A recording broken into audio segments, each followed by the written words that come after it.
Okay, good evening. Today is Thursday, July 10th. This is a meeting of the Council Rock School District Finance Committee. I'll be chairing tonight. My name's Tracy Osecki, and I'll start with a roll call to my left, please. Ed Tate, School Board. Bob Hickey, School Board. Tony Rapp, Director of Business Administration. Andy Sanko, Superintendent. Michael Roosevelt, School Board.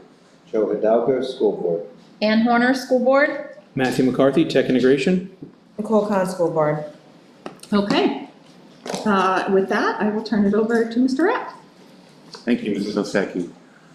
Before we begin, a reminder that for the most accurate, reliable information concerning our district, please refer to resources, websites, and social media platforms managed by the Council Rock School District. We advise the community to exercise caution when relying on the accuracy of social media and ask the community to verify any social media content with the district for accuracy. If you question what you are seeing, need a fact check or additional details on the matter, please reach out to the district directly. Our contact information is readily available on our website at www.crsd.org. Thank you. We'll begin with the agenda for tonight. There's a lot of software on tonight's agenda. We'll start with some renewals for M-Class Dibbles, ClassLink software, Cami software, Raptor and Tyler Munis. Some new software, BrainPop software, Edpuzzle software, National Geographic History software, Mozilla, Lexia Learning System. There's also items on the agenda related to letters training, the Bucks County Intermediate Unit Technology Pool, the Bucks County Intermediate Units Master Services Agreement, the Council Rock School District External Auditor, and a federal funding update. So the first item on the agenda is a software renewal for the M-Class Dibbles student license. This is a special education software. It's a 3-year license from July 1st, 2025 to June 30th of 2028. The cost for a 3-year license is $126,225 and includes a savings of $22,275. Last year's annual cost was $45,900. So it's close to the same, it's a little bit higher, but over 3 years, that's a 3-year price, and we do have some savings on there. And this is software, and Matt said he's here to help me out. I think I'm doing a lot of software tonight. This is for a program called Amplify. It's used K through 6 as a reading intervention program. It's written up there. It incorporates M-Class and Dibbles data to help figure out where students are in their reading abilities. And from my understanding, working with some of the elementary folks, it's a great tool. They use it for screeners. Parents get that information as well during 3 different points of the year: beginning of the year, middle of the year, and end of the year. So they're able to track their students' growth across not only the individual school year, but across multiple school years as well. Okay, questions? Mr. Roosevelt? Nick, you can go first. Very good, go ahead. Have we, first of all, I guess this is going to be a question that's applicable to all of these. Are they all in the budget? So this one I assume is, because we've used it last year. But specific to this one, I understand there's been an array of opinions, whether this is helpful, whether it's useful, whether it's understandable. And I'm interested, I don't believe that this board has been updated on any sort of indications of performance. We've been using it for at least a year.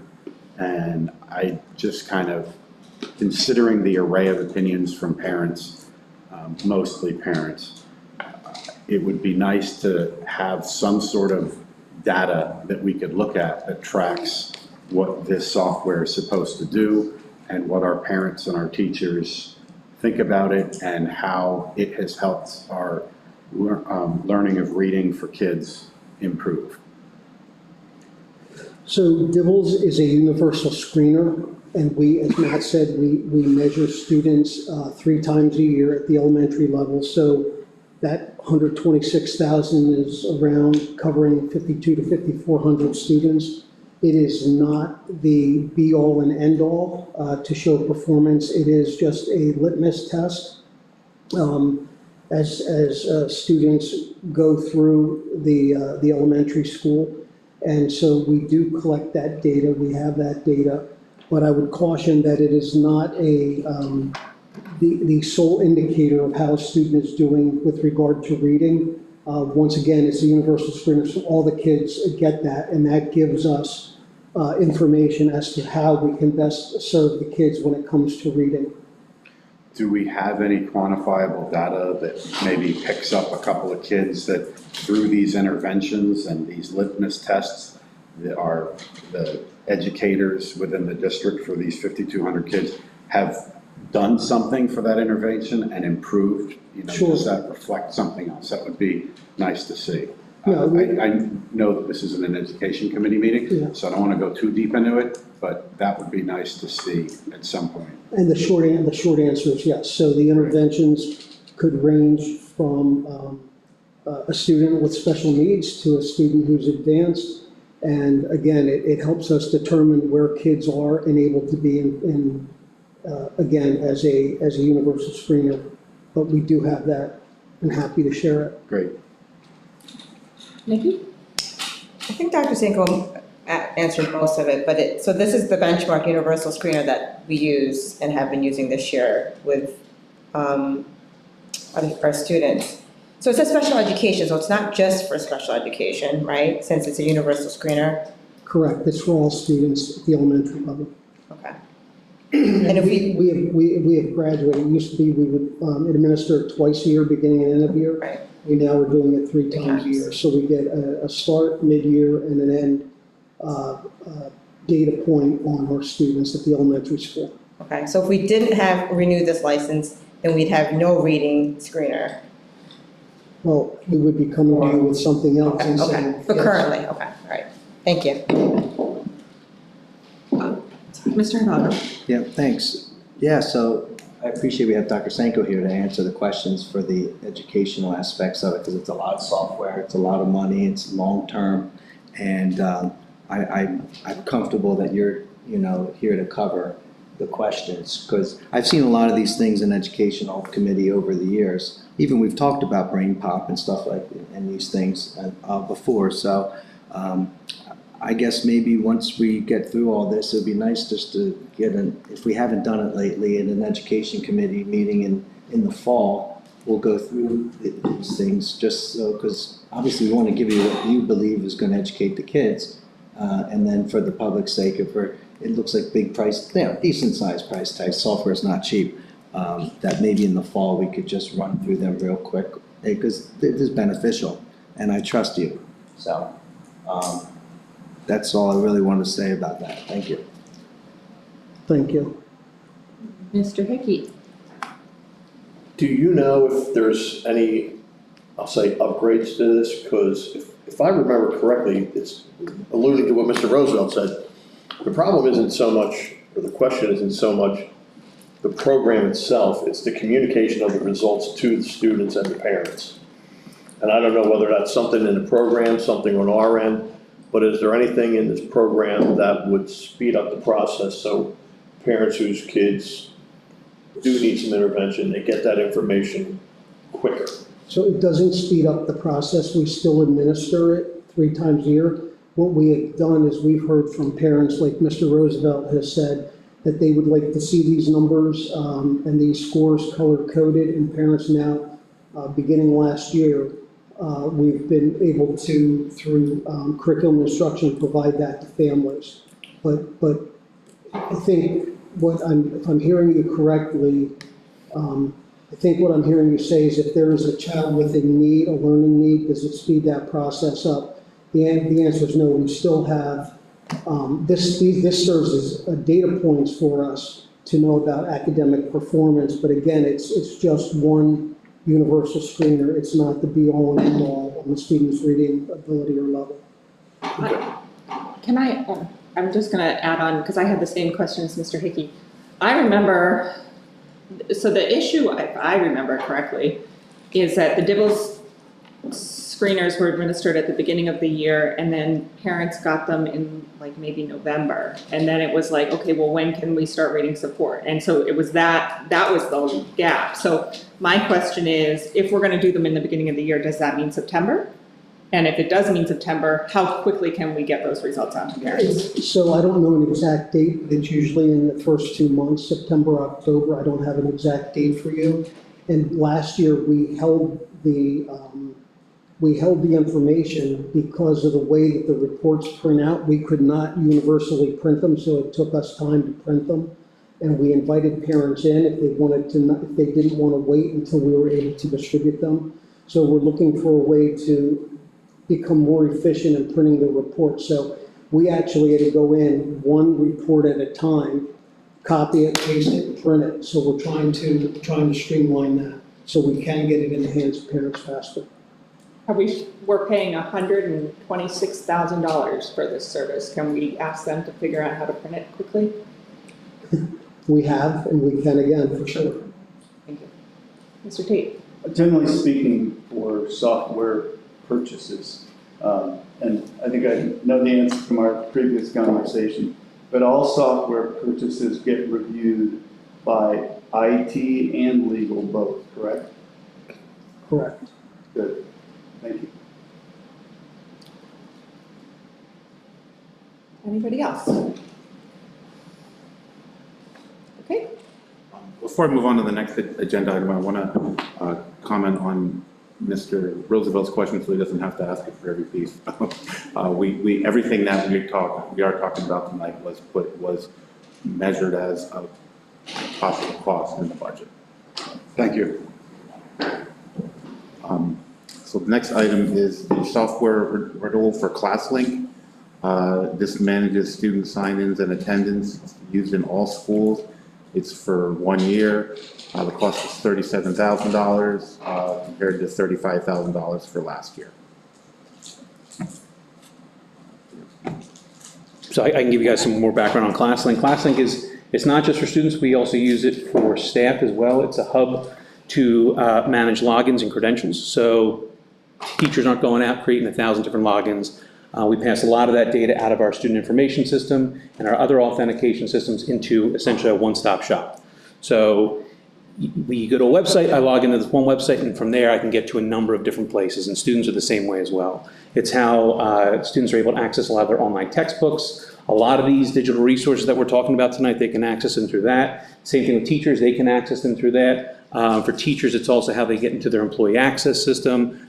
We also manage passwords through ClassLink as well. So our upper grades can password self-reset. So they get locked out, they forget their password. Students, as long as they've set up recovery, same thing with staff, they can manage their passwords right on the mobile device. Questions? Next item is software renewal for Cami from the company Notable Inc. It's presented to me as presentation software for teachers. Next August till end of July of 26. Provides access to all teachers in the district. $37,800 for the year. That's $6,300 more than last year. And the price increase was just because the product price went up. We didn't change licenses or anything like that. Cami's a little bit more than just presentation software. It's actually, it's the one ed tech resource I've always said, like, we need to have this one. It is applicable at any grade level. It's applicable at any subject area. It can be used by staff, administrative staff, teaching staff, instructional assistants, and students alike. What it does is it takes any PDF and makes it interactive. So now a student can write on a PDF. They can type on a PDF. They can have the PDF read aloud directly to them. So any resource that we have currently, whether a teacher finds it online on their own, or maybe it's from a textbook that may not have been interactive, can now be made interactive immediately through Cami. It works with an integration through Canvas and Google Classroom, so students are able to get their own copies of materials and share it instantly back with the teachers. We also use it for our students who might struggle with a little bit of with writing, so they can actually write directly on their Chromebooks instead of trying to manipulate a pencil. They can use something, they can use their finger to write and highlight and annotate directly on worksheets, on reading guides, anything that the teacher may provide. They can utilize Cami with. Questions? Mrs. Khan? That was a really great selling feature for Cami software. Love it. I was actually wondering if it's such a great, and I heard a lot of great things that you spoke about it. Are all our teachers and staff trained in it? Oh, yeah. And, okay. Have been since COVID. That was it was one of the lifesavers in COVID. And my team, the tech integration team, we really pushed for that during COVID because it allowed our students who are working at home remotely, teachers could get materials to them instantly and get them right back from the students. So it was one of those things that works universal. Doesn't matter where the document came from, it can work with Kami. So like our new teachers coming in or kindergarten or whatever the situation? We provide training for that through induction as well as the tech integration team. We make sure we meet with all the teachers and get them up to speed on it. Special education as well? Yes, ma'am. Okay, perfect. Thank you. Mr. Naga? Yeah, thanks, Matt, because this is the last two you explained were really well. And I mean, Kami, I've used it with my kid, we still use it. That was intuitive, it doesn't need much training. And so there's two off the list we don't have to review in the fall, because Matt's doing a great job with the ones that he's familiar with, as the tech integration specialist also, right? Yes, sir. Thank you. Other questions? Okay. The next item is a software renewal for the Raptor upgrade that we got last year. Last year when we upgraded, got the security upgrade, and every parent that's gone into one of our buildings, or any person that's gone into one of our buildings, is familiar with Raptor. That's the system that they use to check you in and make sure that that you're cleared to go into, well, somewhat cleared to go into the school buildings. Last year, we got the upgrade paid for by the grant, but as we said last year when that came out, that we would have to pick up the cost in future years. This year, the cost is $44,313.51. That's slightly less than the $45,000 that we paid last year via the grant. Questions? Ms. Khan? So part of this new Raptor, I noticed at the end of the school year that there's new labels. Is that part of the new Raptor software? When you go in and you check in as a parent, there will be new labels that you get in, the ones that actually never stuck with your ID. I think they changed this, so they're actually a different label or sticker, but is that part of the new system? I'm not sure what label you're talking about, but the labels that come out of Raptor are Yes. typically white, and then they have your name, the date. Correct, and a picture of Picture yourself. from your driver's Right, license. you're right, And it rolls up and falls on the floor. okay. Yeah. Yes, but they changed the label. It changed the label, it actually sticks. But I didn't know if that was part Sticker of, upgrade. yeah, I don't know if that was part of the Raptor or not, I'll but ask about the labels. I don't know that. I was happy about that, but thank you. Any other questions about Raptor? I have a question or comment. A couple of times I've gone in and the system has been down. Is that monitored or reported back up? Like, do we get a credit when it's down? Like, what?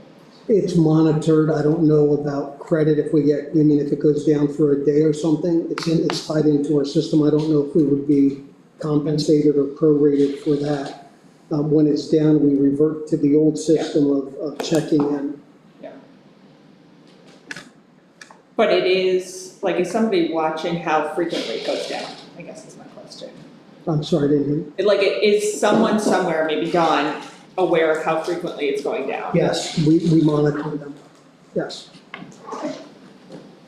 Obviously, safety, security, very important. Okay, thank you. The next item on the agenda is another software renewal for Tyler Munis. This is the essential software for human resources in the business office. This is where all of our employee and financial electronic records are stored and worked on. It's essential for the function of those two offices. The cost for 25-26 is $165,069.62. It's about a little more than 15,000 more than last year, 149,723. The reason that it was less last year, actually the price is about the same, but there were some issues with the the employee access center during open enrollment, and because of that, we received a discount on software for the 24-25. We did not have those issues this year. So that was our compensation for those issues. So we're back up to full price this year. Mr. Tate? Is this the software that allows you to provide better reports and forecasting? No, so we take the information that's in the software, put it into that software, and there's a different software. It's a frontline product, which is, we have several frontline products, it's one of them. But, no, this is where we would record, do all the financial transactions, do purchase orders, list the employees, assign them employee numbers, their benefits, their salaries, and this is where the budget comes from this software, so where we record the budget. Spend a lot of time in this software. Thank you. Anything else about Tyler Munis? Okay. So now we're into new software. This is a software called BrainPop, and you see it's a collection of engaging games, movies. Our school-wide subscription includes BrainPop Junior, BrainPop 3.8, BrainPop Espanol, and BrainPop Francais. An additional BrainPop ELL subscription is English language learning subscription is being purchased for each school specific to English language learners.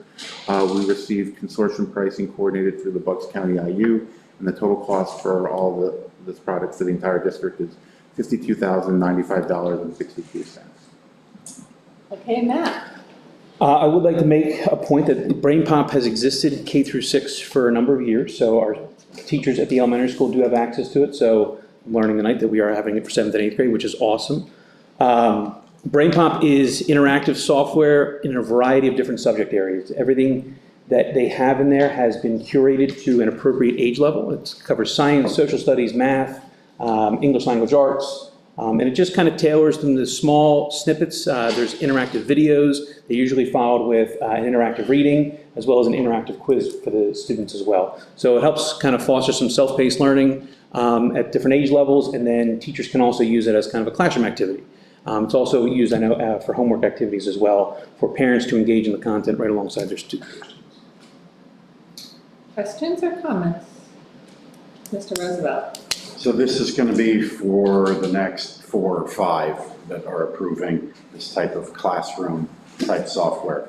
I'm curious to know if we have any data from neighboring schools, or if we've piloted these, or if we could pilot them to make sure that the teachers and the parents find these tools helpful and successful.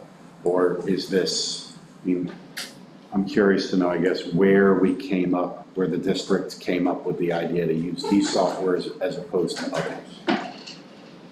I don't know if you can answer that. I can't answer that directly. I can definitely, we have usage data, which usually supports, as we're going through a number of these ed tech resources about why we're looking for renewal.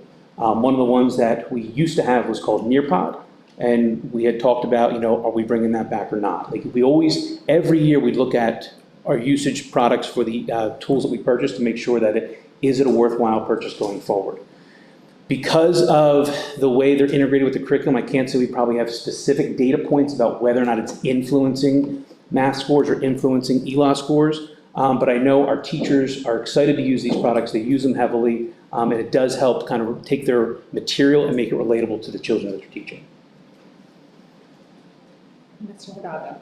Can the students take this software and just use it on their own at home? Or do they have to be assigned things? For BrainPop, I can't say specifically. Middle school hasn't had it in a number of years, haven't had direct access to it. I know a couple of these, I can answer that question a little further, but I don't want to make any judgments until I know further, so I can take a look at that and get back to you. Okay, thank you. Other questions? I have a question that relates to all of these, and I might as well ask it now. I wonder if there is, or if there could be, a schedule of all the software available, and, a column that's, here's this software, and here's what it does, and here's what grade levels it's for, and here's how much it costs us, and here's when the renewal is, that we as a board could have, but also that teachers could access, whether it's like at an orientation or for new teachers, or, as a reminder, like, I'm afraid, and I'm glad that you said these softwares are being used heavily, but my concern is that we pay $52,000 for, 6 softwares, and then people don't know what we have. The short answer to that is yes. We've been working with the MATs of the district, tech integration specialists, as well as with IT, through the education directors' departments. We're trying to compile that list, and as Matt said, we go through and cull through what is not being used, so we're not spending the money on it, but we are also trying to, as a district, streamline it to know exactly what is in each classroom at each grade level. And so even in some of the work that we've done, we're not near finished with compiling it. Some of the things we have found, there's been some redundancies. When we have a district site and then a teacher goes or a district license and a teacher goes and tries to buy something on their own. So we have redundancies that we're trying to eliminate. So at some point in the future, we will have something. Yeah, that seems like that's kind of the best case scenario, right? It's like, oh, a teacher is interested in the software so much so that they go out and try to buy it on their own. That's terrific, but my bigger concern is they don't use the software because they don't know that it exists. That's where I think my team, the tech integration team, we really have worked directly with curriculum and instruction and then the IT department to make sure that we have the approval process. Mr. Tate had alluded to, does the IT department make sure that they understand that we're purchasing these softwares? When we were talking about the digital resource approval process, my team was very vocal in saying, hey, we are boots on the ground between the IT department and our teachers. We should be the first stop. So if our teachers are looking to purchase something and they put in this requisition through the digital resource approval process, it first comes to us, because then we can review it, see what it is, and then offer, hey, instead of purchasing that, why don't we utilize the software we already have? And that's actually come up a couple times this year alone. Teachers have been interested in something, and we said, hey, actually we have a solution that we already have a full license for. Why don't we use this? And the teachers actually find it's a little bit more robust. Right. Thank you. Again, though, I would say that involves a teacher taking the initiative and taking the time to research, hey, I want this or I want that, and then put in the requisition, versus pushing it down to the teachers, which I'm sure also happens, but training them on what we do have instead of waiting for them. And that's what also our team does. We make sure that at the beginning of the year, in fact, we have a meeting coming up in the next couple of weeks, the 6 of us, to talk about the resources we have after they're approved. What's our workshop schedule look like? How are we going to make sure we advertise it? Let's get our self-paced courses so our teachers can train themselves at their own pace, should they need to. If they cannot attend a workshop or they don't have the opportunity to. So we make sure that everybody understands what these resources are, how they're offered, how they can train themselves, or how they can bring us to train them directly. Awesome. Thank you. The other part that hasn't been mentioned that's very important is that we have a very high standard in terms of protecting personally identifiable information. And so the approval process Matt is talking about, we have really tightened that up pretty tightly over the last several months in terms of trying to do the accounting, as Matt said, and making sure we don't have redundancy, but even with the solicitor's review and the IT department's review, one of the most important things is the protection of information. Any idea when we might have access to that list? No, I don't have a good answer on that, because we have dozens of platforms and we're trying to narrow it. Thank you. Other questions on Brave Thought?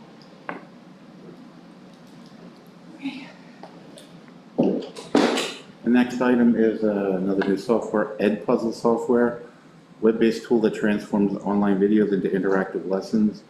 Teachers can customize videos, add questions, voiceovers, and other elements to enhance student engagement and learning. 1-year license is $25,950. If you've ever done one of those online trainings that stops you in the middle of the video and asks you a question, you can't go any further, that's what this software does. So it allows teachers to either upload their own videos that they've created or find videos that exist somewhere on the web and incorporate questions and notes and stop points for review for the students. It integrates directly with Google Classroom, it integrates directly with Canvas. Teachers get reports about how long the students spent on each question, how long did they take them to watch the whole video. They can prevent skipping through the video, so you have to answer the questions in order to finish and complete the assignment. And then, of course, they get the data back of how many of the questions were answered incorrectly or correctly by the students. Questions, Ms. Scott? Is this a K-12 usage? K-12, Okay. yep. Thank you. Okay. Next is National Geographic History software. It's student online access software. It accompanies the U.S. history of American stories beginning to 1877. Is it textbook, I believe? Textbook, yep. Digital and interactive access to each lesson. Can provide modified text options to 2 grades below reading level. And we're purchasing 900 licenses for a cost of $33,390. This is the online textbook component for 7th and 8th grade, I believe, are both Nat Geo. Just like Mr. Rapp said, it allows for change Lexile for the reading material online. It allows online and home textbooks access, so students don't have to lug a heavy book home if they need to, because these books are quite sizable. And then for the teachers, they have interactive content that they can assign directly through Canvas for the students to be able to interact with, including checks for understanding, quizzes, and just materials to read to make sure that the students are reading what they've been asked to. Mr. Hickey? Why, or I guess it's separate from the textbooks, like, why didn't we do this when we did textbook approval, like last month, or is this? Well, I don't think those textbooks were up for approval. This might be a continuation of the online access. I can't say that specifically, but I thought they were adding access for this. That was 9th, 10th grade history. This is 7th, 8th grade. Yeah, this is not what was textbook. This is already in practice. So this is already, and this is an existing book that we currently use Yes. anyway, and this is just software that will help. Yes. Okay. Other comments, questions, Mr. Roosevelt? To continue on Mr. Hickey's point, I had a similar line of thought, and I connected that we did approve the history book for 9 to 12, but there were other sections, whether it was a science book or something else, that covered different grade bands. So it is interesting to understand why this comes up here. More to the point, though, a lot of those textbooks that were approved also had an online component. So this is curious if the online component is separate from the textbook, as a lot of times, as we saw recently a month or so ago, they were together, where you had an online access and the textbook. Not that there's a problem here, it's just curious where there's the inconsistency. So often when we purchase those textbooks and the online software, they're 2 different lines on the invoice. So you can purchase one without the other. So when it's brought to you with both, it's being purchased at the same time. So this one wasn't purchased at the same time as the textbook. Ms. Warner? Was there all of a sudden a need now that, I didn't know that all of a sudden, but I think it's, trying to enhance the program. But I don't think it was so much a need as in trying to make the program better or make learning better for the students. It's not that it expired. No. so it wasn't on, it was something that maybe the teachers come? Is that how we found out about this? Is this the teachers came and said, hey, we have the books, they could bring them home? I'm not. Can we do the software? I'm not. You're not sure? I don't know. no, I know from working with our 8th grade teachers that the 7th grade textbook has the interactive component to it. The 8th grade one did not. The 8th grade one only had the online text, and that was about it. So this could be, again, I don't want to put words in anyone's mouth, but this could be hey, let's a little bit of parity between the 2 grade levels in the same school.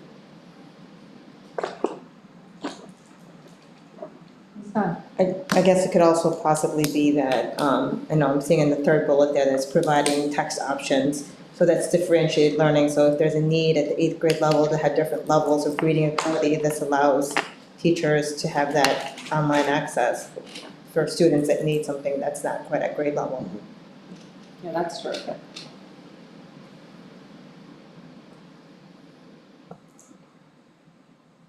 Is this okay to go to consent?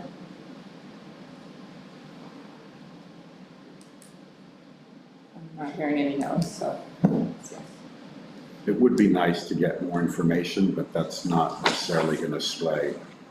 To me, it's similar to what I was asking about before, like, it's very hard to understand, like, it would be really helpful, just like you give us the budget book, and it's like, okay, here is everything. It would be really helpful to have a sense of like, what are we buying and when, particularly with the software stuff.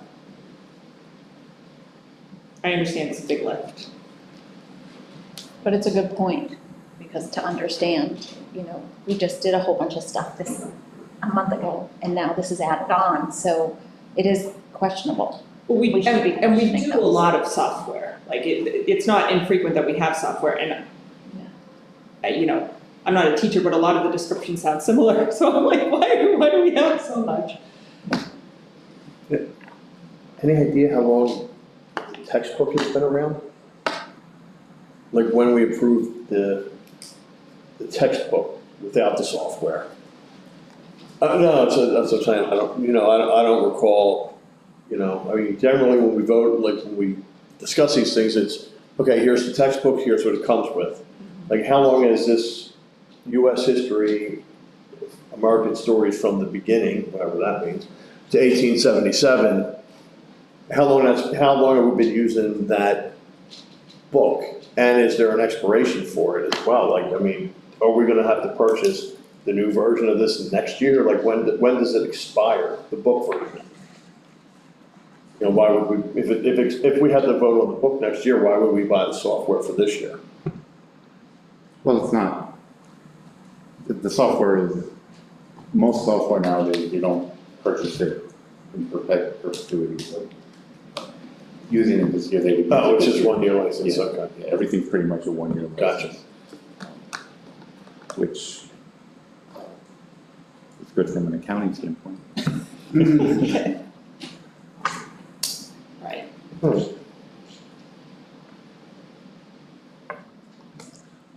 New software, Newsela, pronounced like umbrella, provides news articles and nonfiction content for students, supports reading at all levels, providing multi-lexile support for each article. Will replace, we had a subscription with Renaissance and Nearpod. Yeah. And source to price and coordinated through Bucks IU of $40,000. I do believe we were using this in some school. It was used several years ago, and then we had pitched it for a program called Actively Learn, but then Actively Learn was only for the high schools. So it kind of left a void for our K through 8 learners. Through this process that we review every year about which resources are being used, which ones can we cut, we did realize that Nearpod was one that was being underutilized. So if we get rid of it, is there something we can put in its place? And this has been something for the last couple of years that teachers have been asking for. Newsela takes current event articles and scholarly written articles and just drops down the grade level so that students can better understand them. It's not done by AI, it's mostly through a combination of their staff. Newsela employs a staff to rewrite articles at different tiered lexiles. The students, after 1 or 2 articles, Newsela will understand their reading capabilities and then automatically assign articles where they're at. So the teacher can take one article and assign it to 150 students at the middle level, and each time that student accesses that article, it'll meet them at the level that they currently are and slowly push them a little bit higher. It not only rewrites the article, but it also includes comprehension quizzes, comprehension activities for the classroom, for the students' individualized learning. It's a pretty awesome resource. Does a multitude of different subject areas. It's not just current events, it is also math, science, social studies, English. It does pretty much everything. Questions?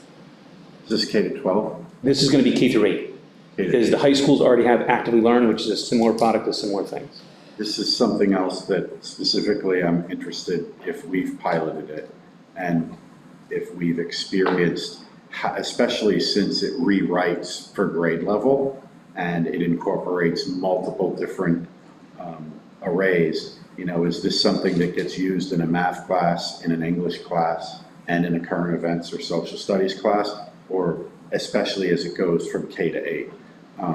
It would be interesting to understand how, from a metric standpoint, this helps our students improve in those areas, but also I would hope that these would generally be non-biased, especially looking at the age range, as far as a variety of different standpoints, They usually don't, particularly current events. yeah, they usually don't touch too much on politics.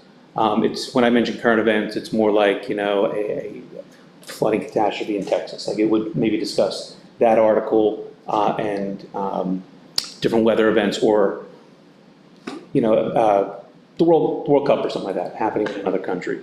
Those kind of topics, or breakthroughs in science, breakthroughs in archaeological digs, things like that. Well, I can't say I have metrics for you tonight about how it's helped students, but the teachers do get reports about their students who are progressing through the Lexile. If New Zealand believes it, the students have graduated through it, so they are able to review that data. And this is something you guys said we piloted before. We did have this for a number of years, K through 8, and then when we jumped to Actively Learn, we did drop it for the K through 8 program. So bringing it back, teachers are very excited at the possibility of it coming back. This was the first one we realized Nearpod's gone. We know exactly what we want to replace it with, because teachers have been clamoring for this. They really did enjoy the ease of use for this tool and the impact it has on their students as far as keeping them engaged in content that's new and relevant. I would like to see some examples and some feedback from our educators on how this is used, and specifically how this is used to improve the child's education. Okay. Other questions? I have a question. This sounds really, really interesting. I'm wondering how Newsela works in terms of like what newspapers are available. Is it like, okay, well, Newsela can, you know, translate, for lack of a better word, you know, the Wall Street Journal and the New York Times, or is it like literally any news article? How does that work? They rewrite the news articles specifically. So it's been a while since I've been in the program and seen exactly which newspapers they are pulling from. They do have a staff that rewrites the articles. It is not every newspaper. They're not picking up the Philly Inquirer maybe, but they are picking up a lot of the major publications and a lot of the science and technology, thank you. The technology kind of periodicals that are out there. So is it on the teacher then to say like, hey, you know, we're studying dinosaurs and there was an article about dinosaurs in the New York Times, and let me see if Newsela has it? Mm-hmm. Or can the teacher go to Newsela and search for dinosaurs and they provide it? The teacher can do that. They can go right to Newsela and search for dinosaurs, and you can sort them in a different way. What was the most recent one published? And they can find it through that. So hopefully if you know the article you want, hopefully Newsela has it. If they don't, they may have another publication that has a similar article about the same topic. That sounds really awesome. Other questions? The next item on the agenda is like software, but it's also a learning system. So is everyone familiar with the Lexia Letters training that we've provided to some teachers through the IU last year? Why don't you give us a refresher? Well, actually, so let's go to the next agenda item. So letters training is training for structured literacy, which is a requirement of Act 55. Requires structured literacy to be integrated in continuing professional development programs for professional employees who hold instructional certificates in those early education, elementary, middle, PK to 12 special education, English as a second language, and reading specialists. So we trained,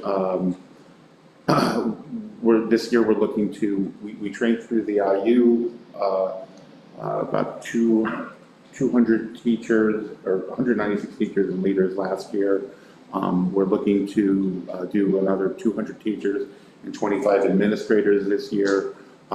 It's a 2-year program, and the entire cost for the administrators is $27,750, And for the 200 additional teachers, it's $450,951. So it's taught in cohorts, and it's basically to, the training will equip teachers and administrators with the deep knowledge needed to effectively teach reading based on the science of reading. And so the administrators are being taught with the goal of to build leadership capacity to support literacy instruction system-wide, and for pre-K to grade 3 teachers, strengthen foundational reading instruction aligned with the science of reading.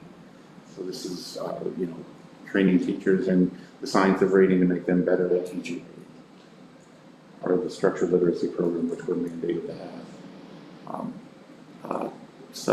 And it's taught in cohorts over 2 years.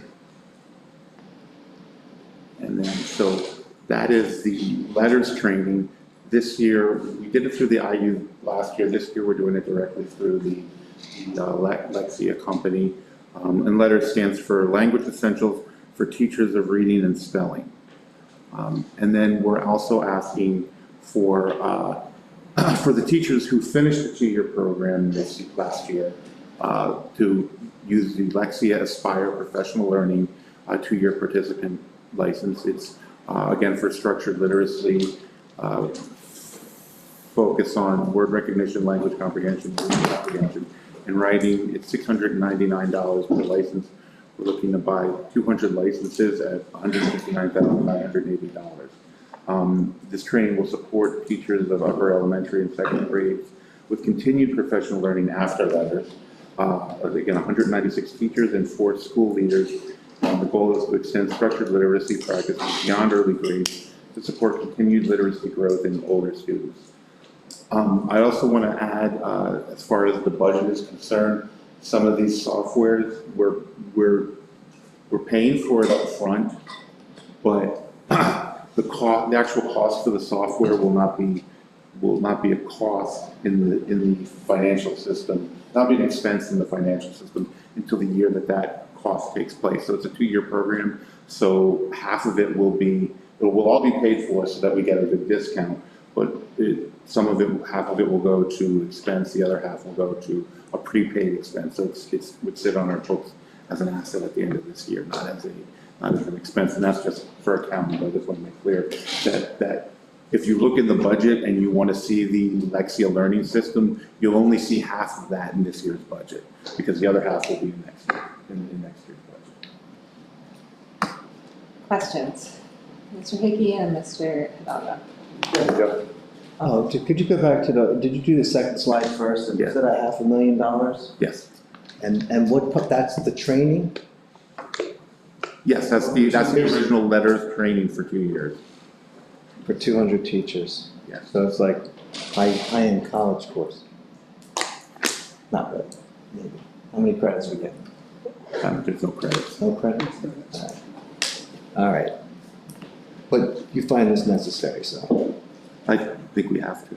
okay. Yeah, with the PDE shift to structured literacy, we're obligated to provide professional development in structured literacy for our teachers. And as Tony said, part of this goes beyond the pre-K to 4, because we believe structured literacy needs to be practiced throughout our grade levels. So that's we've budgeted for this, and we talked about this as it relates to the reading. Okay, and the 200 is mostly English teachers or It's a mixture of teachers, English teachers? language teachers, special education Okay. teachers, administrators. Okay, thank you.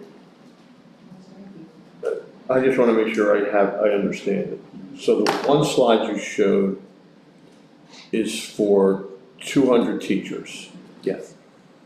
The previous slide, or the next slide, whichever, for the 196, they're for teachers who have already completed this. Yes. So by the time this is done, No, those are for teachers. So this here is training for 200 teachers, 25 administrators, and actually I think there's a couple other numbers in there as well. That is for kindergarten through 3rd grade. So those teachers are all going to be trained. Every kindergarten through 3rd grade teacher is going to be trained in letters and ready for structured literacy. What Aspire is for the upper and middle level, the upper and secondary grades. Since letters is a fundamentally early elementary program, What Aspire training does is continue structured literacy at those upper grades. It's not exactly the letters program.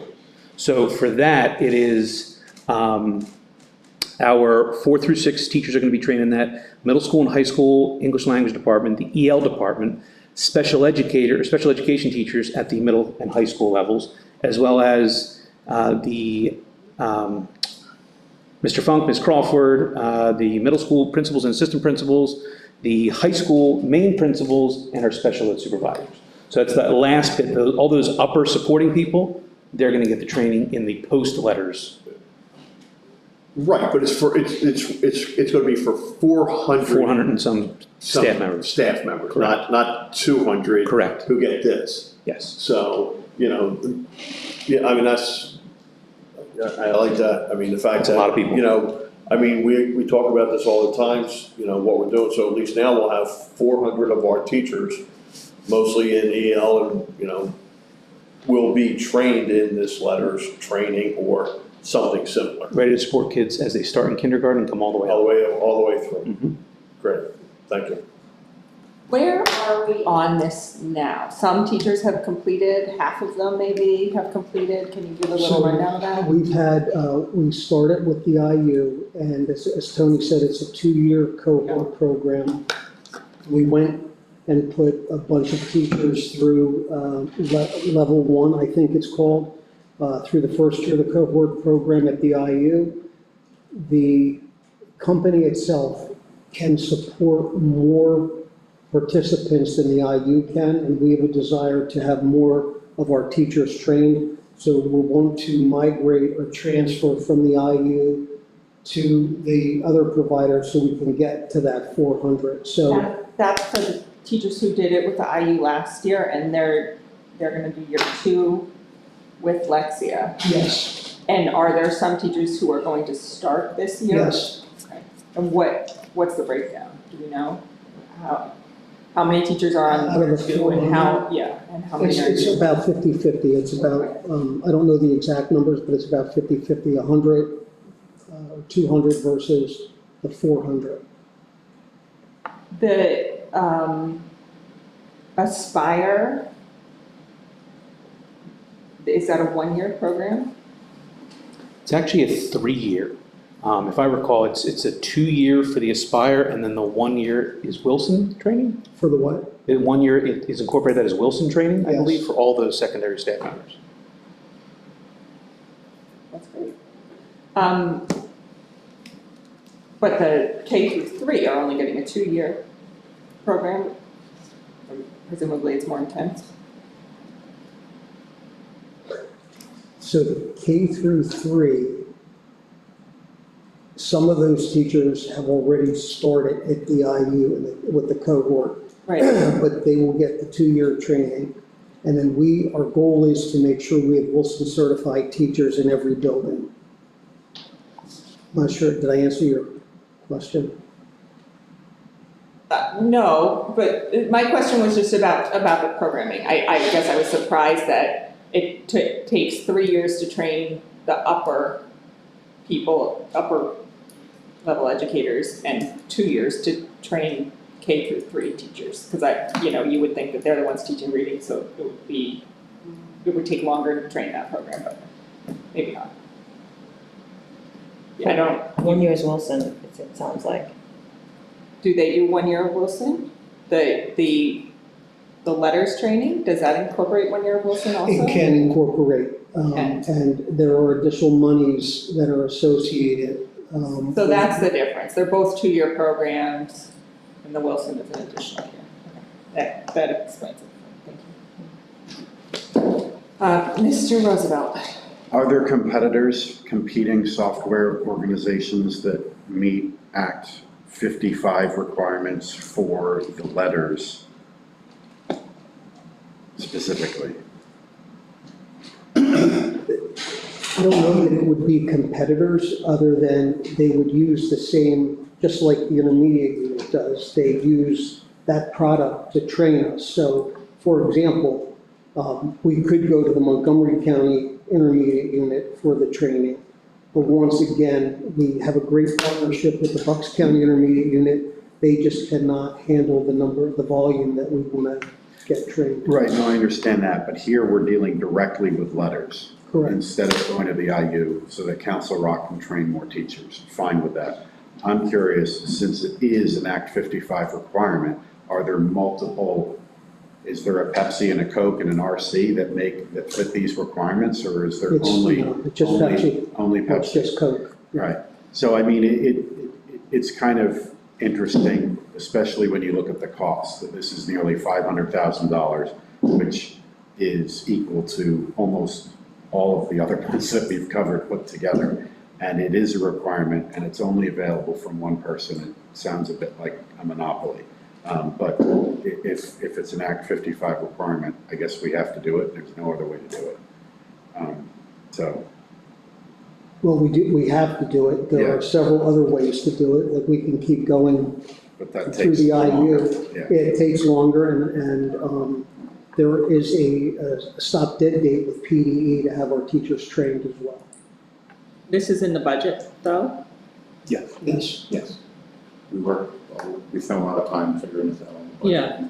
It's a lot. Again, it's a lot. budgeted, the cost is in the budget for, we'll be spending the money on the entire program to get the savings, but we're allocating the cost in the budget across the years that they actually occur.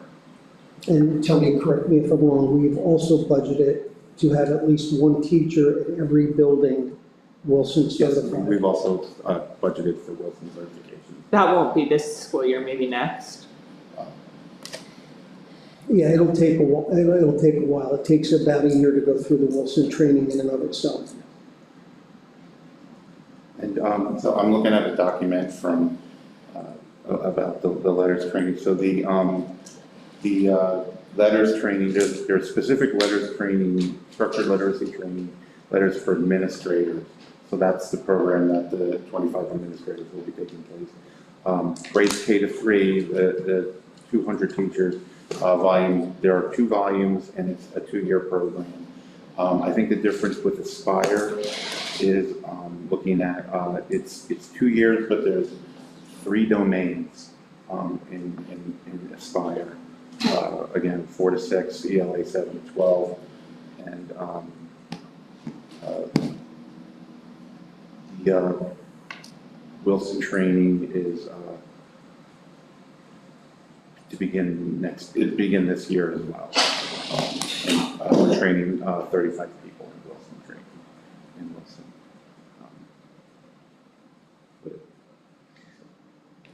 Separate sort of line of thought here. Since the state is requiring public schools to have this training, is there any sort of subsidy that the state is providing since it's only, there's a monopoly that this program has?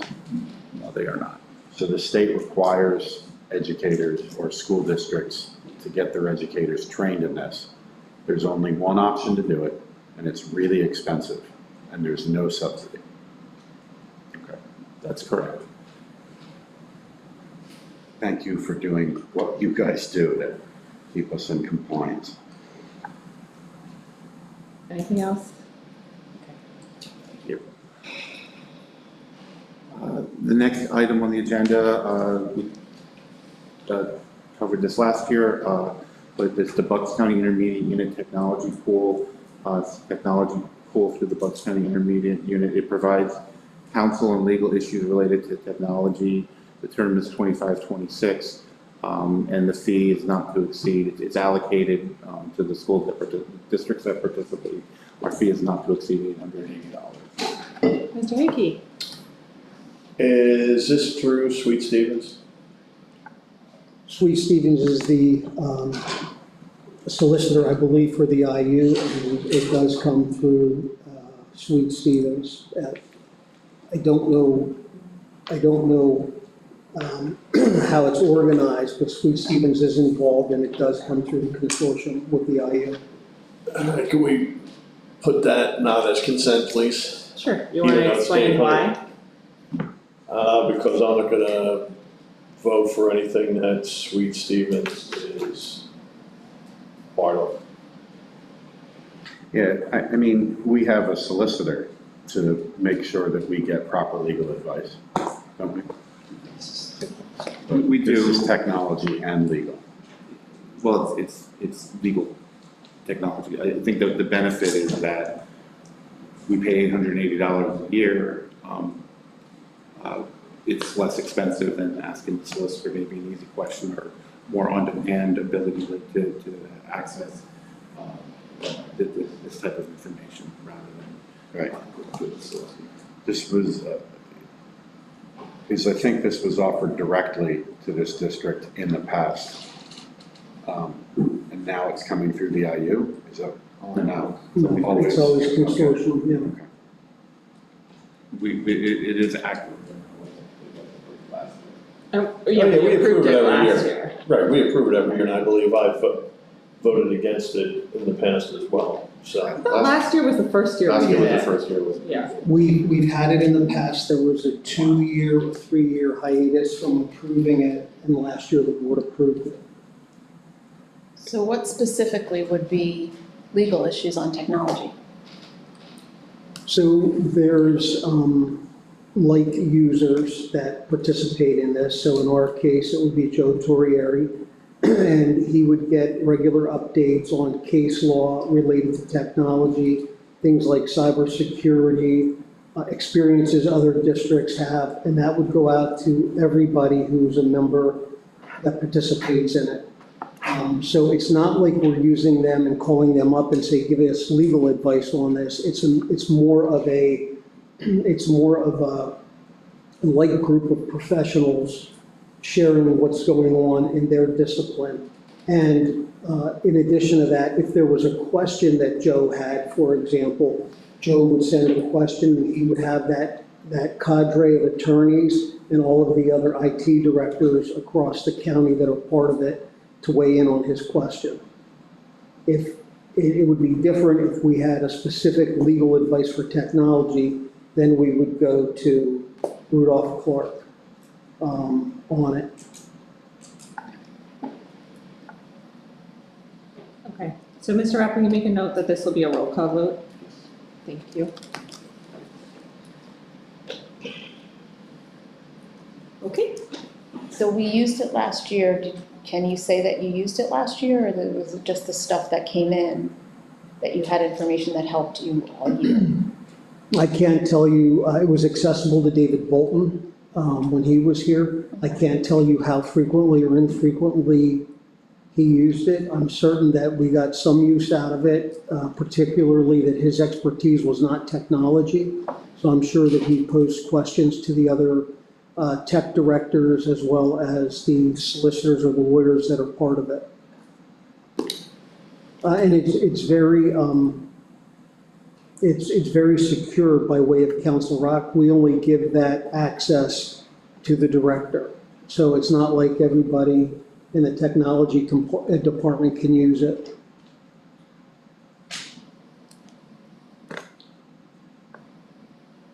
and we're part of other pools through the IU. We had approved this past year, we had the special ed consortium approved through the IU this year. And that one's a little bit more expensive. I don't remember the exact cost on it. That's in thousands, maybe 8,000 or 10,000, I don't remember. But again, that's something that Council Rock has had historically. There was a 2 or 3 year hiatus from it, and then the board approved it for this recent past So year. Mr. Rapp, do you have something like that? Some business admin consortium? No. We just, business administrators just meet quarterly And you have PASPA. and that's what we have. We do have a whole organization that we do belong to. I think we're in the 8 to 10 member group, and we usually get, they send us legislative updates and things that we need to know as business administrators. Excuse me. Okay, all right. The next item on the agenda is the intermediate unit, Bucks County Intermediate Unit Master Services Agreement. It's our agreement with BCIU for technology consultation, July 1st of 25 through June 30th of 26. Rates are per day contingent on level of service. For ISDS, which is our information department, support is $1,000 per day. If we use 44 days, we'll get 4 days for free. And for infrastructure support, depending on the level of technician that we need, $400 for one, $600 for level 2, $800 for level 3, and senior leadership $1,000. And this is the agreement that we put together when I believe When we didn't have a when we technology. didn't have a director. technology director. I know that we use the ISDS support right now with the change in staffing down there. We've had some, we're working on trying to make it less dependent on human interaction and more automatic, so we're working on that down there. The other thing I'll add is we brought this to the board previously, and we were asked to extend the agreement with the IU. So for all intents and purposes, it's the same document with an elongated time period for us to be able to work with the IU. But we have an IT director now, so that really, just, this is to have just in case, Yes, basically. yes. And just so that I understand the chart, hypothetically, it's $1,000 a day is what it says, but then there's different costs for different levels. Should we need a senior level technician at $1,000 and we're spending $1,000 a day, is that a $2,000 day or is it still $1,000 a day? So it's two different, so one is for the ISDS department, which is strictly our databases and to support that, so that's one person. So if we need someone to come in and help us with our databases, that's $1,000 a day. For the infrastructure related to the network, security, that type of thing, there's different rates for those. So it is only, it depends on the person. So if they brought in a level 1 technician, it'd be $400 a day. If they brought in senior leadership for that, it would be $1,000 a day. Okay, thank you. Anyone else? Okay. Moving into my territory now. Council Rock, our external auditor. So as you all know, there was a significant delay in finishing our audit during the 24-25 school year for the 23-24 school year. Part of that, it was, or not part of that, the majority was being understaffed in the current firm that we had. We had talked about the possibility of going out for RFP on this. However, the practice that was in the firm that we used last year has been sold to a company called Clifton Larson Allen as of July 1st, 25. Clifton Larson Allen, or CLA, is a national firm with a large audit practice. They're the auditor for the Commonwealth of Pennsylvania, and they have the resources to provide our audit in a timely manner. When we talked about going out to RFP, I would hope that we would get a bid from this group. Being that they're a top 10 firm in the United States, it's a national firm. They're a pretty large firm. They've got a lot of resources. I think it would be a good thing for the district to now stay in the practice that we've been in and moving on to this Clifton Larson Allen group. So you're asking to stay with them? Yes. Or so not going to RFP? Not going to RFP. If you would like me to go to RFP, we can go to RFP. Do they feel confident that they I've have been those assured, resources? I've been assured that they have the resources. They do the state audit, which is a lot, they need a lot more resources to do that Yep. than do our audit. But we're not the state. We're not the state, no, Right. no, but it is locally dependent, so there is a partner in this area that is responsible for our audit along with several others, and they have the resources to provide him with help. I would say that there were people that were provided to help that did not help and were a waste of time, and there were, there are We shared in the great frustration with the time it took for us to get the audit and the productivity that came with it, or lack of productivity. So Tony and I have been around this time and time again, and he has expressed a comfort level from what he has learned what he just shared being a top 10 firm. I think and we're happy to go to RFP. I think the risk with that is the elevated costs that we could incur if we do that. But it never hurts to test the water either, so. Have you got a contract from a cost perspective? And I was assured that the cost would be, we don't have to make a decision on this right now, this is more just for your information. But, you know, if you would like us to go out to RFP, we can go out to RFP. I've been assured though that our cost would remain the same with this, except for the same moderate, very small increase that we usually do, like about $1,000 every year. They usually ask us for an additional $1,000 a year. We're not talking about doubling. I do have concern. And one of the things is coming from local firm auditing. There's not as many players in that group as there used to be. A lot of them have gotten out of it because governments insist on paying flat fees, and if they have to put a lot of time into it, there are clients that you have to put a lot of time into as a government auditor, and there are clients that you don't. We're one of the ones that you don't. But because there are so many that you have to put a lot of time into, a lot of firms have dropped out of that business or have cut back on that business. We'll only take a district like ours, but they're going to ask for more money. So, you know, at the very least, I think we'll get good service and we'll keep our prices moderately the same, at least for this upcoming year. I can't guarantee whether that's going to change just beyond that, but at the very least, I'd like to stay and see what the product is. And again, we'll be ready for the audit by September. So I've already talked to the partner and made sure he knows that we want somebody competent here in September for our audit. Does he know, when a practice is sold like this, a lot of times some of the employees stay. It sounds like we don't want the employee that we had last time. Yeah, so Are we assured that that will not be our So there are contract? employees in the government group who work for him, who know what they're doing. They're new, they're different than we had before. They're different than they had before, but they have experience in the game. Some of them, one of them is a former business administrator.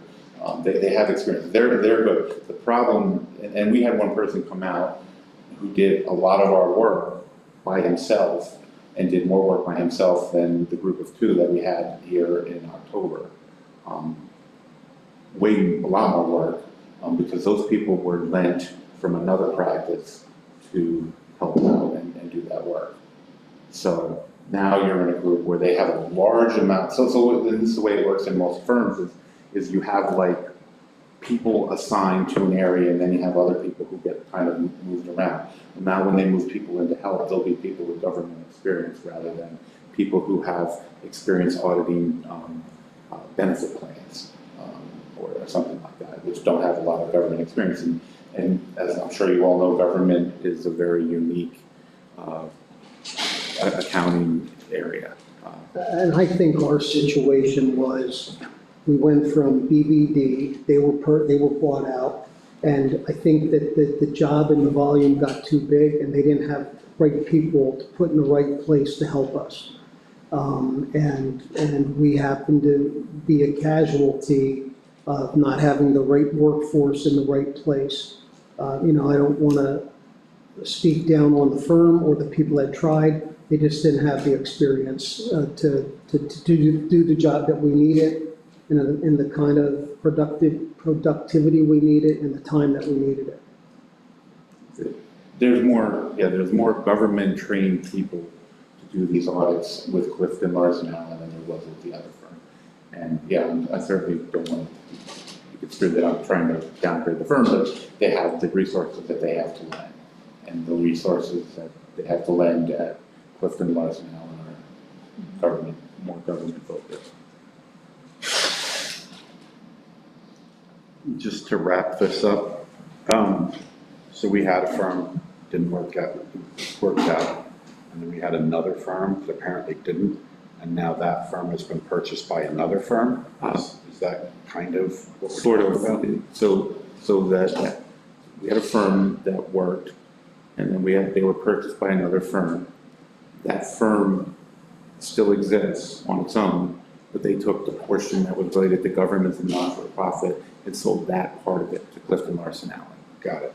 Okay. All right. So the other old firm still exists, it just doesn't have government and not-for-profit practice any longer. With those changing hands, did we sign new contracts? No, so the contract that we signed, and I bring this to you every year, is they will send us the same, typically the same as what we do with an attorney. They'll send an engagement letter for the audit, and it'll list, what they're gonna do, what their responsibilities are, what our responsibilities are, and what the fees are.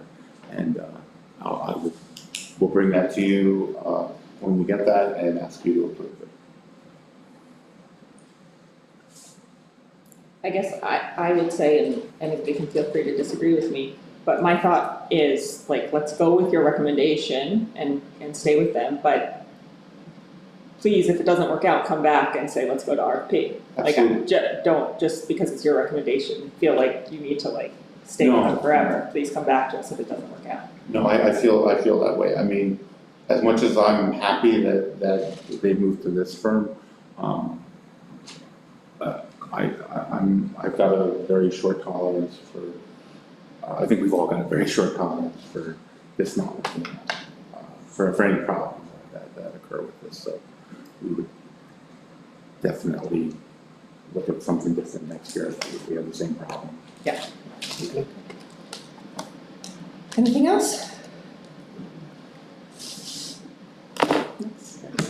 The next item is the federal funding update. So as many of you on the board know, on June 30th, 2025, the U.S. Department of Education informed the Pennsylvania Department of Education they will not be awarding 5 title program grants to the state on July 1st, 2025 as expected. And the grants were not awarded because the U.S. Department of Education is performing a review of these grants. PDE removed these grants from their system where we apply for these grants and inform school districts of the removal. It was actually kind of funny. Mrs. Crawford was working on the grant, and she put a bunch of information in, spent time working on it, and then came back and it was gone. The whole grant program was gone. As a matter of fact, when they removed the very last one, Nicole and Mrs. Crawford and Cheryl Rabanich in the business office were working on finalizing the budget for that program, and they went to refresh it and it came back and that one was gone. So they were being taken off as people were working on them. PD removed and Council Rock anticipated there were, as I said, there were 5 title programs that were that are being held up. We anticipated and budgeted for 3 of the title program grants. The programs CS Council Rock was anticipating are Title IIA, which supports effective instruction. We anticipated $154,459.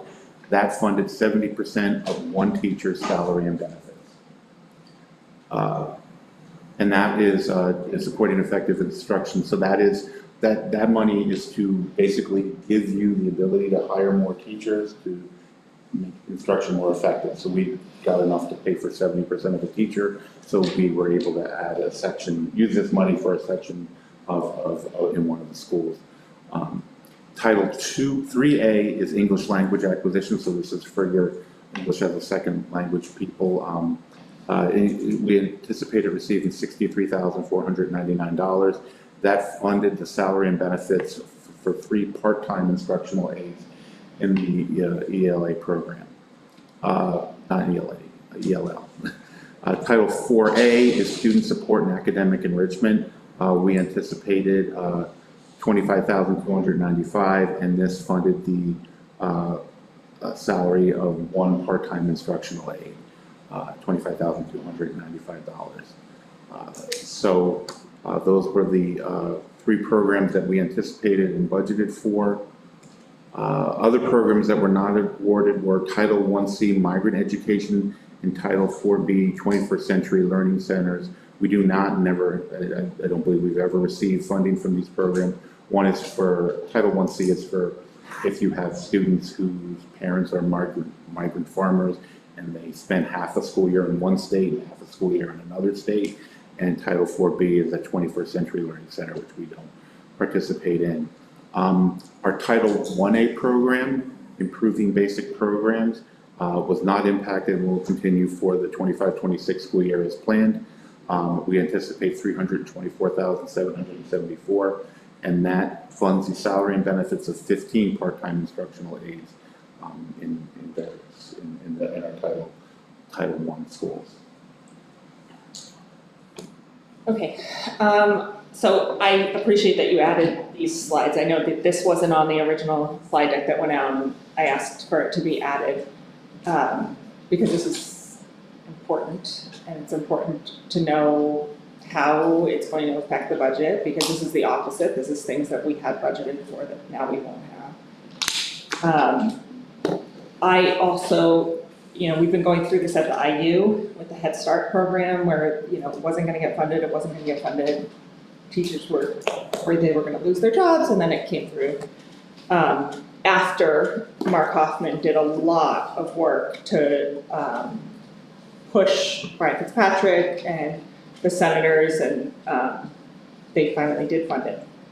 So I spoke with board leadership and asked what we should do, if there was any way that we could push our government officials. And so what Ed is passing out now is a resolution that we're proposing to vote on. Ed and Yoda wrote it, I think Dr. Sanko has seen it. So I guess, it's going around, hopefully we can have a discussion about where we go from here. Ed, I'll let you take it. Thanks. We're proposing to add this to the agenda for next Thursday. It's not currently on the agenda, but that's why we brought it to this committee meeting. I view this as a very positive and proactive step. It's not critical of any one individual. It's asking for simply assistance from these three members of Congress to get the funding restored or reinstated that we were expecting. And this funding directly benefits students. The figure that we put in here initially was one that we were given of $285,000. If it needs to be $237,000 based on the latest data, we will change that. And we certainly would like to see the entire board support this resolution next week. And to that end, would welcome any suggestions about revisions to language. I think we could, if it's the will of the board, agree tonight to put it on next week's agenda. And during the week, we could make adjustments to language. So you all could have the opportunity to make suggestions about any revisions. Well, we are talking about a total of $245,000 or less out of a budget that's in the millions. And from, I think, the last budget that we did, and it's typical for the past couple of years, the federal government provides like less than 3% of our total revenue, and the state provides something like 16% or the neighborhood thereof, and the bulk of the funding comes from local funding. And we're talking about a total of several part-time aides and one teacher. So this is what, 3-4 part-time aides and one teacher. So this amounts, as far as percentage-wise, to less than a fraction of a percent of our budget. So while it's important, while we need to come up with that, it seems a stretch to say that this is attacking public education as a whole. Where's the word attack? If it's in here, we should take it out. The top says resolution to protect public education. So losing a fraction of 1% of some funding isn't threatening all of public education. When we're talking about 4 aides and 1 teacher, or something like that. They're important positions. Our budget can address this because it's a small fraction. I think we've had board members talk about the impact of taxes to an average home and seem to minimize it.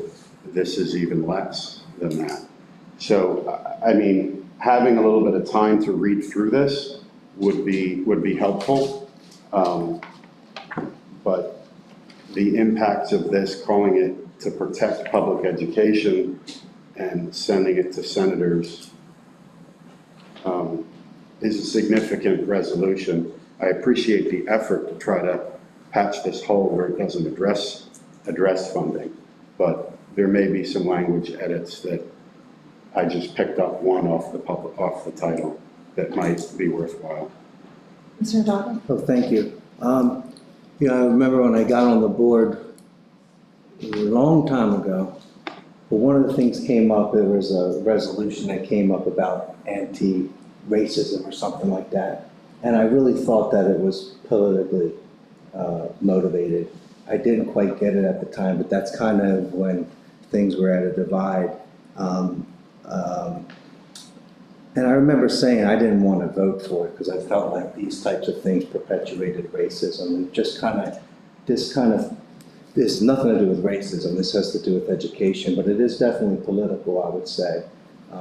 What's going on with the education department federally. Remember, I've even commented on it before about federal, you know, because Ron Paul is one of the very good, not Republican, not a Democrat, more of an independent. That's kind of somebody that I've always looked up to, and he wanted to see reform in education. So, but did you email this to us, or we're just getting just handing this out now? Mr. President, did you just email us, did you email, or we're just getting, you know, you just sent it out now? And, okay, so I don't think at all that we should be asked to review this on the table here. We should just table it and until we have more time to review it. I don't see a rush, but I will, you know, engage you on this this topic a little bit, and I'll just go to the end because usually at the end is where you can find something. So where it says communities, it's the second to last bullet where it says communities and public education by opposing extreme cuts to the federal education and the budget. Are they cutting our funding altogether, or can you explain to us what exactly your understanding is with, because I haven't been following it very clearly, but I see you have. Are they cutting the education, or are they just giving the money back to the states? Do you have any idea of that further progression? Because I know, and I'm not even sure, is this funding that might show up like they did before? You know, as you said, they held off on the Head Start and then they paid up. Is this something that, what are we trying to get from the congressman? I know that for Head Start, it was, we haven't issued the grant, we haven't issued the grant, we haven't issued the grant. And they were like, we need to know, but they just kept saying, we haven't issued it. This is different. They closed the grant application process. My understanding is that this is completely different. That they're just getting rid of these programs and they're actually they're downsizing or eliminating the Federal Department of Education, and the federal money will go directly to the states?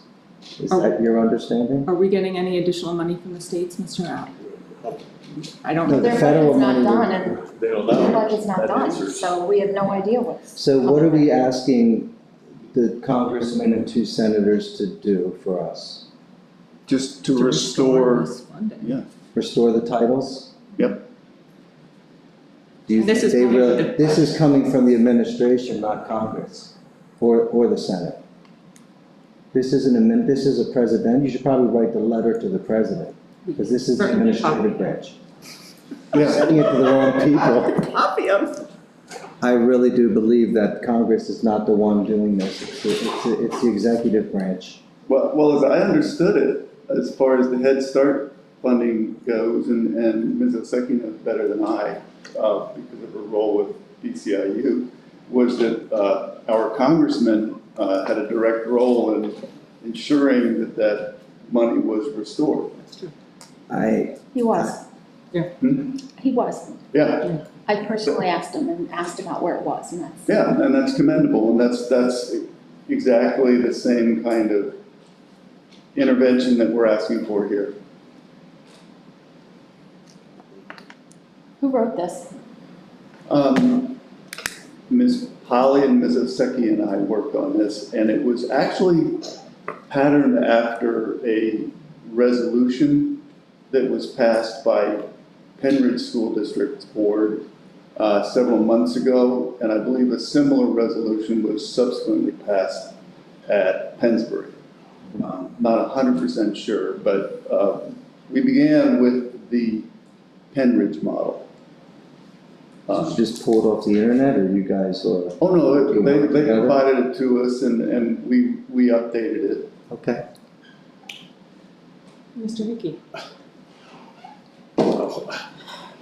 I've come out publicly before and said, I don't really care if we accept any money from the federal government, because then we don't have to go by their guidelines.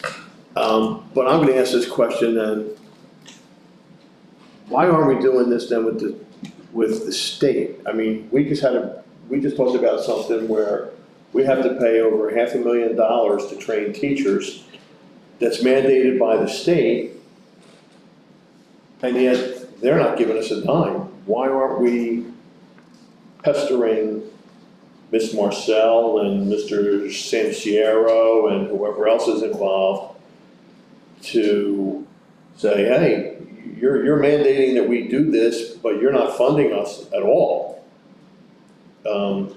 I'm not sure where I stand on this, but if we're gonna go after the federal government, we should be going after the state government with the same type of resolution saying, you know, you're demanding us to do this, but yet you're not funding it at all. And now, you know, it's the same thing. It's costing taxpayers money, the whole 9 yards.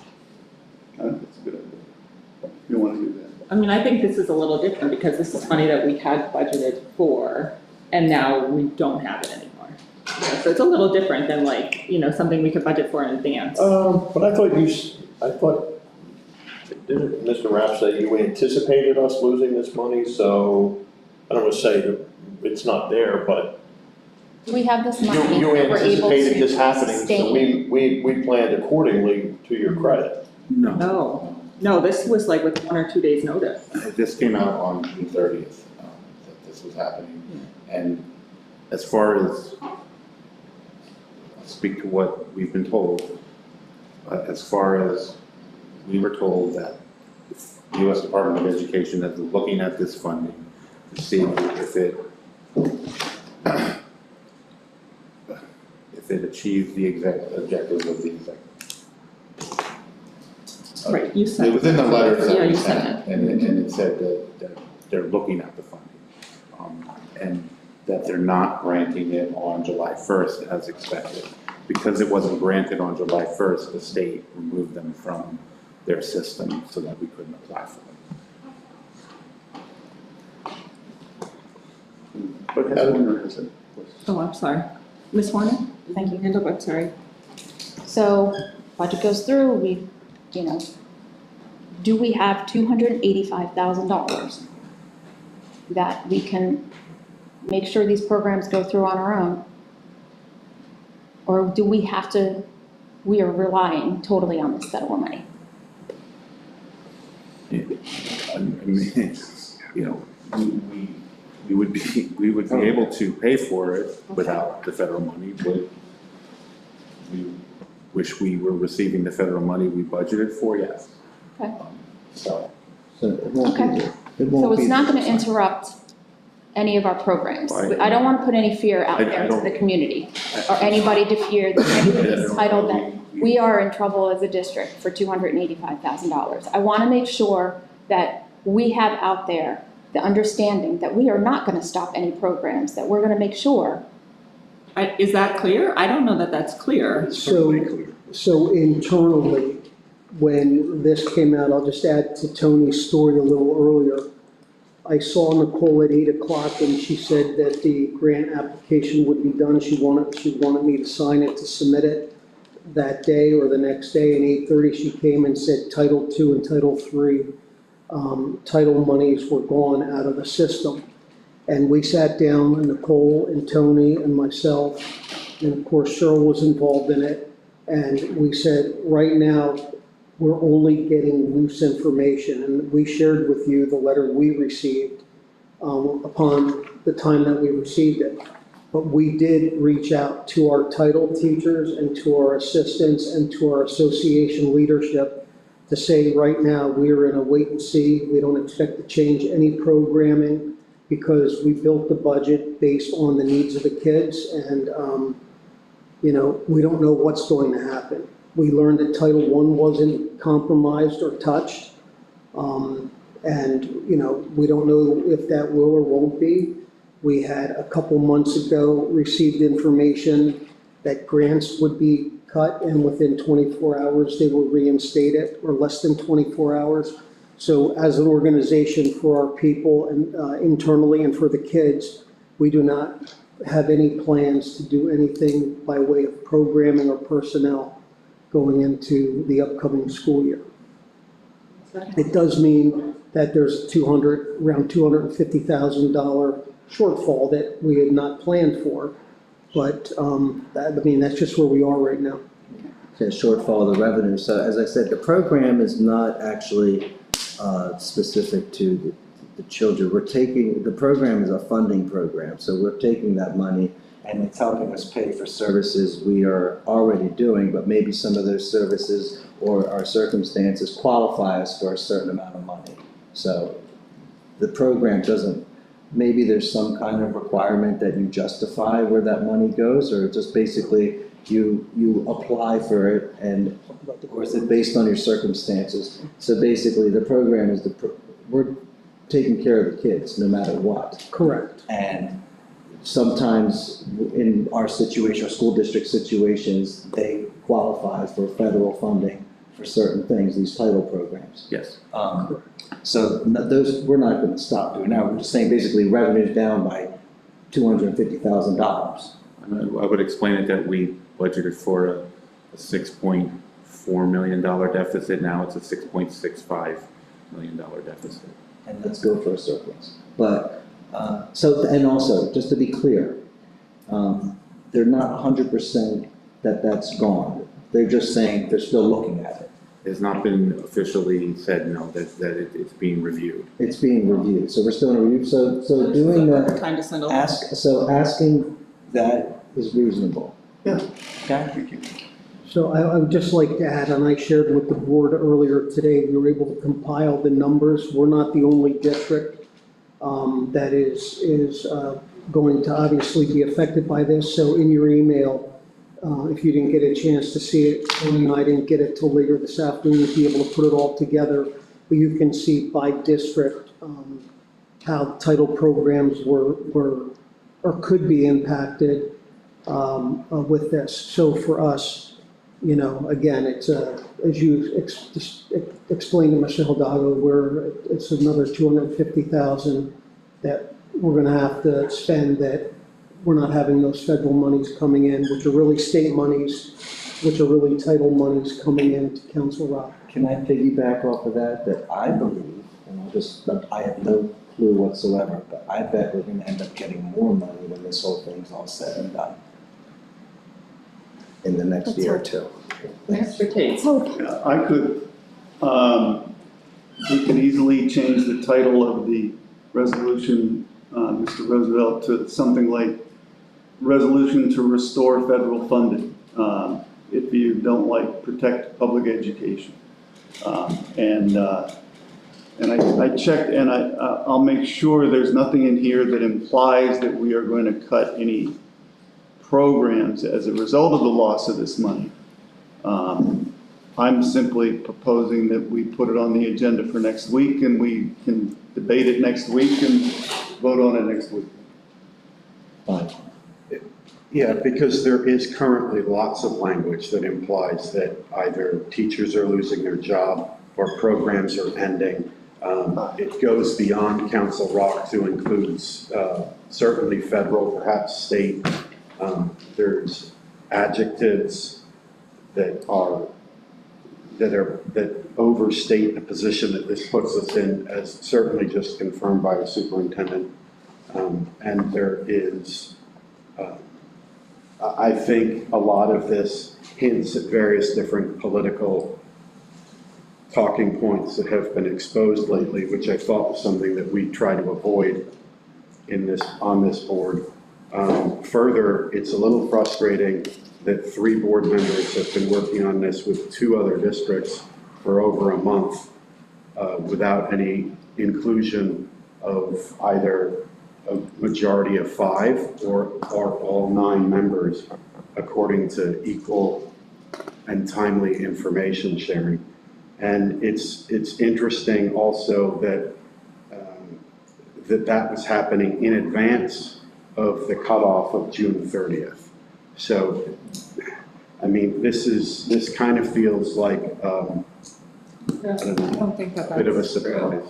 I I don't, thought Mr. Tate indicated that Yoda, yourself, and him have been working on this with Penridge and the Pensbury. Penridge For did months. a long, Months no, ago. that, don't misunderstand, please.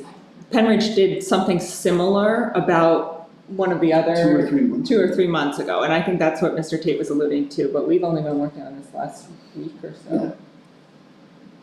So in the past week or so, you've been able to grab this language and find out that Pensbury and Penridge have done this, and then have been working on it for months. No, No, that's not the case. right.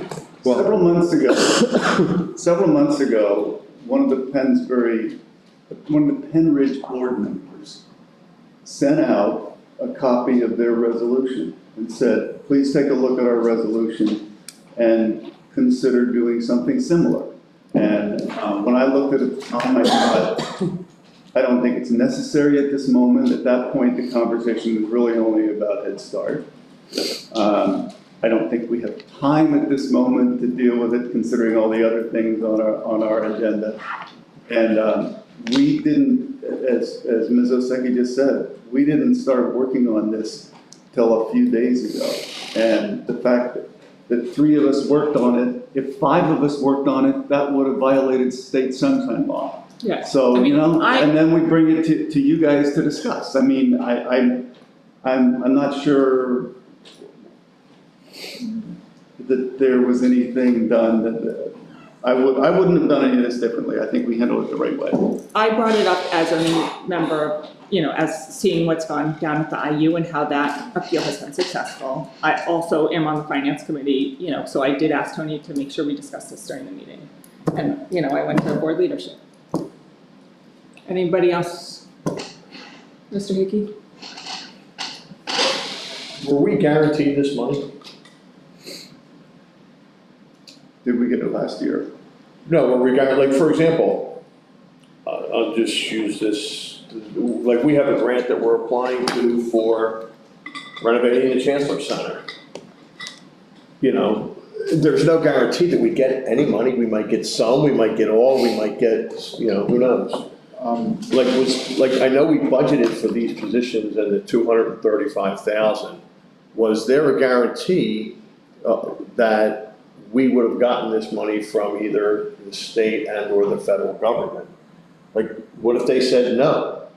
Well, we'd have still been on the hook for. As far as the program is concerned, it's budgeted, and I'm not, just facts, it's budgeted by Congress. The program is formulaic in that it's based on a number of formula factors, the amount that the state gets, and then the amount that the state gives to each school district is based on a formula. So as far as I can't say that it was guaranteed, but was expected to be. It was a reasonable expectation that we would have gotten this money, all things being equal. I guess it was. Okay, I just wanted, as I said, I don't wanna fight for something that is. I would say that I've been doing this, I've been working with school districts for 13 years, and every year, these are programs that we would look at as part of a single audit for a school district. The school district not like it. Okay, no, that's, just, thank you. Ms. Khan? So we just got done with the budget for the 2025-26 school year. We had, robust conversations at the last board meeting and passed a budget. And I know, throughout the last couple of months, talking through the finance meetings and the budget and making cuts and going back and refining, I know administration has, I don't see any downfall of asking in a letter from board members in a public school district that's sizable to say, hey, please give us our $250,000 back. It goes directly to educating our students in this district. We are, very fiscally responsible. Every dollar has been accounted for. It matters. I think in this point, it's a letter that we can, whether we want to sign in majority or all, I have no problems having further discussion with this, and I appreciate board leadership with this leadership. Thank you. And Ms. Oseki. Yes. Okay, so I guess what I would ask is that, Mr. Tate, can you send it via email? And can everyone reply with changes to Mr. Tate, do not reply all, right? Well, are there 5 members in the room that want to move forward with us to put on the agenda? I know there are 4 board members who support putting it on the agenda. I can speak for Ms. Polly because she worked with Ms. Oseki and me on this resolution, and I hear Ms. Khan expressing support for it. So that's 4 board members. I think Mr. Hidalgo also expressed support. I said it's reasonable to ask for the funding, but the language is long, and we talk about dismantling and defunding the federal education. We're not all gonna agree to it, but I could say that you guys have a group, you could write it from Together for Council Rock. That's really the group that's doing this, and we're trying to open it to the whole board. I appreciate it, but I think it's something that you guys might wanna just do on your own, since you drafted it on your own. Maybe you should just do it under that umbrella. You can ask it, it could be a 5-4 vote. I'm just being straight honest with you. I mean, because you just came to the meeting and gave it to us. Could have been phone calls made and things like that. So we didn't feel kind of like how we have felt in the past. So, but I appreciate all the sportsmanship. This is a fun thing we do, I believe, on the school board, and it's been tough, but in some instances, but I've learned with lots of rest to appreciate what we do here together. So, but as I said, it's a lot, it's pretty big. It was just on you guys can do whatever you have to do, and we'll just do what we have to do. And obviously, I would ask them to give us as much money as possible. I believe when the reforms are done, we're going to see the state get more money, and it's going to be up to the state to make sure that we get our appropriate share. I think we're going to save a lot of money through these reforms. I hope so. Okay, so send it out via email, collect feedback via email, I don't think so, thank you. No, I think we should be, there's nothing wrong with sending it to both state and federal, for sure. But I think we have to be right out, just say, can you please just support us? That's it. We don't need all mumbo jumbo. That's it. Yeah, I don't support this language. I don't support having this on the agenda. We're in the finance committee meeting. This was just sprung on us. We haven't been included in any of the drafting of this and any parts. I'm not suggesting that 5 people work on it and then you inform the other 9. I'm suggesting that all 9 are informed and we decide whether to move forward with it. That's transparency, that's cooperation. as Mr. Hidalgo said, a phone call even would have been nice. But I'm not signing my name to much of this language. And I don't support it going to put on the agenda for next week. And again, I just want assurance that we are doing the best for the students and nothing is going to be taken away from the best for the students and our teachers. You're assured, we, as again, I'll repeat myself, Tony and I sat with Nicole because these title programs mostly impact our elementary schools. And as I said, we reassured our internal folks that we do not have any plans at this time for anything to change by way of staffing or programming for kids. Thank you. Thank you for saying that, because this letter says the exact opposite, and I think that it would unduly upset members of this community, which is the exact opposite of what this body is supposed to be doing. So be prepared with a counter statement to put up for adoption. Can we also, if we do revise this and draft it, can we also send one out to the state? The same exact thing? You know, we're not the same, but Yep. obviously we'll have to maybe change names if we're. Because it goes from federal to state, and it comes through the state to back down to the district. So the state needs to know, they need to be aware too, that we would like to make sure we get our funding. Correct. If you want to work with me on that, I'd be happy to work on it. I'm not going to do it myself. But I think that's a reasonable suggestion. Yeah, depending on, like I said, depending on the language, if we're gonna take out Fitzpatrick, Fetterman, and McCormick, then I don't need to add Santa Sierra, Marcel, and whoever else may be involved in our districts, as far as on the state level, so. But I'll see what feedback we I get mean- from, Yeah, I wouldn't want to take out the names because that's how they succeeded at the IU. oh yeah, no, You know, just, if we're interested in getting the money for our district, I think we should Yeah. follow that model. oh no, I agree, we can definitely Definitely simplify address this. that, that's for sure, yeah. I think we can simplify the language in this, you know, like Mr. Roosevelt said, where the language is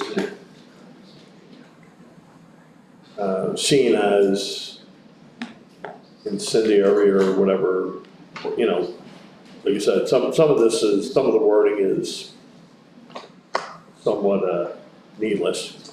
I think hopefully we can come up with suggestions to, that we can agree upon with the statement. Yeah, Might just be a simple 2-sentence statement, you know, hopefully shorter is better. I think shorter is better, because I'd also like the government to be more efficient, less wasteful, which you said you agreed to, but some of these things will actually go towards making the Department of Education apparently is very bloated, so we could analyze that and say, hey, we don't want that. Obviously, we want the funding, and I think that's gonna free up more money for us in the future. I believe we're going, you know, things are gonna change, but I think they're gonna change for the better. Okay, Mr. Rapp, do you have anything else? Upcoming agenda items, the audit presentation from our auditor, trying to get that scheduled for next month's finance committee meeting. We definitely have Kevin Carper scheduled for presentation in August for April and June. I don't know how much everyone enjoys those presentations. yeah. Okay, Yeah. And that's all I have. thank you. All right, there's no public comment, there's no public, so there's no public comment, so we're good.